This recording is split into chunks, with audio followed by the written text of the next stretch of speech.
Dans cette vidéo, je vais vous présenter comment créer et gérer votre référentiel de compétences au sein de Campus Skills. Alors tout se passe dans l'onglet Configuration et dans le sous-menu Compétences. Donc là, je vais retrouver l'ensemble de mes compétences, donc qui est mon référentiel de compétences, ainsi que les blocs de validation. Je vais détailler ces notions juste après. Donc, au sein de Campus Skills, une compétence est définie par un intitulé qui est obligatoire, un critère qui donne un peu une notion de qualité sur la compétence, c'est qui est facultatif, et une preuve de travail qui va permettre à l'étudiant de s'auto-valider, donc de savoir ce qu'il a à faire pour avoir à valider la compétence.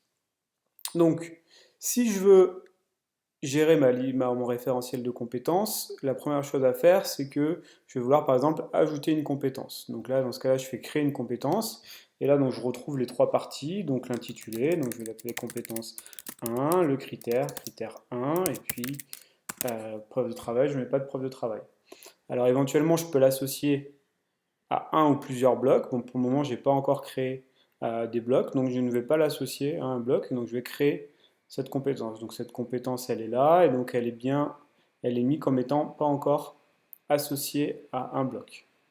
Donc l'objectif des blocs de validation, c'est de grouper tes compétences en fonction d'une unité qui a du sens pour votre formation. Donc soit ça va être un cours, soit ça va être un projet, enfin ça c'est vous qui avez la main dessus. Donc créer un bloc de validation, c'est de la même façon. Je fais ajouter un bloc, je lui donne un nom, mon bloc, éventuellement une description qui est facultatif. Et après, je vais, dans cette colonne de gauche, en fait, retrouver l'ensemble des compétences de mon référentiel. Et donc, pour la création de mon bloc, je vais pouvoir choisir quelles sont les compétences que je vais vouloir associer à ce bloc. Une fois que j'ai associé les compétences que je veux, je fais ajouter. Donc là, j'ai mon deuxième bloc qui est présent. Et du coup, si je rebascule dans ma vue étudiant, je vais voir que voilà, mon deuxième bloc qui va être là, je vais retrouver la liste des compétences que j'ai écrites dans l'ordre que je les ai placées pour chacun de mes étudiants. Si je reviens à la partie configuration, donc je retrouve mes blocs, donc je peux choisir de les réorganiser.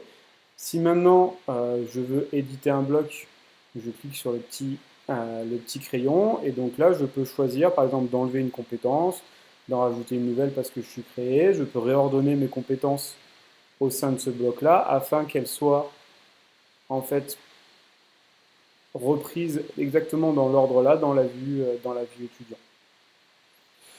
Donc pour gérer son référentiel de compétences, donc soit on peut créer les compétences une après les autres, mais ça peut être un peu fastidieux. Sinon, en fait, il y a une possibilité de faire un import d'un fichier, donc soit un fichier Excel, soit un fichier CSV, donc dans lequel on vous précise qu'il y a trois colonnes, une colonne intitulée, une colonne critère, une colonne preuve de travail.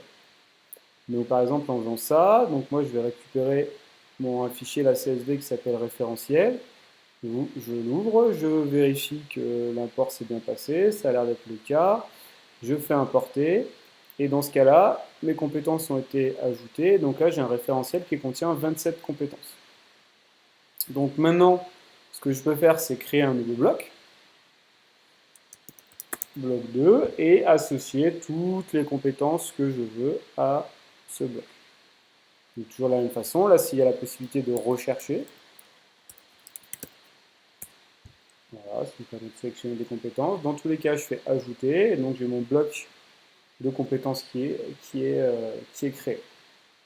Alors, il se peut que vous ayez, en fait, que ça peut être aussi fastidieux de d'abord créer les compétences, puis après de créer les blocs. Donc, vous avez la possibilité d'en ajouter un bloc, donc de mettre toujours un nom, éventuellement une description, et puis là, vous avez la possibilité d'uploader directement des nouvelles compétences pour ce bloc. Donc, du coup, ça va faire les deux opérations que je vous ai montrées avant en une seule, c'est-à-dire créer les compétences dans le référentiel, puis associer au bloc. Donc là, par exemple, j'ai un bloc qui s'appelle communication.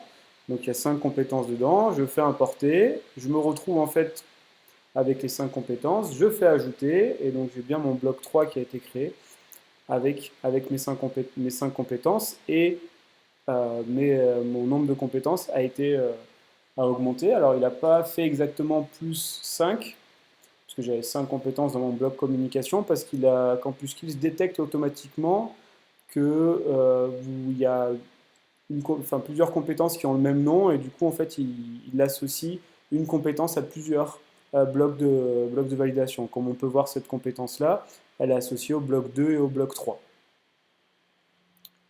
Voilà, donc une fois que vous avez créé tous vos blocs, vous pouvez toujours les réorganiser afin qu'ils soient présentés peut-être dans l'ordre le plus pertinent pour les apprenants. Vous pouvez toujours éditer vos blocs en supprimant ou en ajoutant des compétences. Pensez bien à sauvegarder.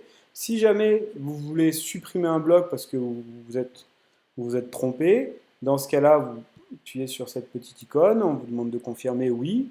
Et donc là, ce qui est très important à comprendre, c'est que donc, le bloc a été supprimé, mais les compétences n'ont pas été supprimées, puisque le référentiel de compétences, lui, reste le même. Le bloc permet juste en fait de faire des groupes, et donc quand on supprime un bloc, on ne supprime pas les compétences associées, mais on supprime uniquement l'entité bloc. Voilà, donc à tout moment, vous pouvez, pareil, donc maintenant, si vous recréez une compétence, ce qui est intéressant, c'est que si vous avez déjà vos blocs, vous pouvez choisir directement là-dedans d'associer cette compétence directement à deux blocs. Et donc du coup, là, d'un coup, vous faites l'association. Et dans tous les cas, on retrouvera donc dans la vue étudiant les blocs qui ont été définis, dans l'ordre qui ont été définis. En cliquant sur un bloc, on aura la liste des compétences.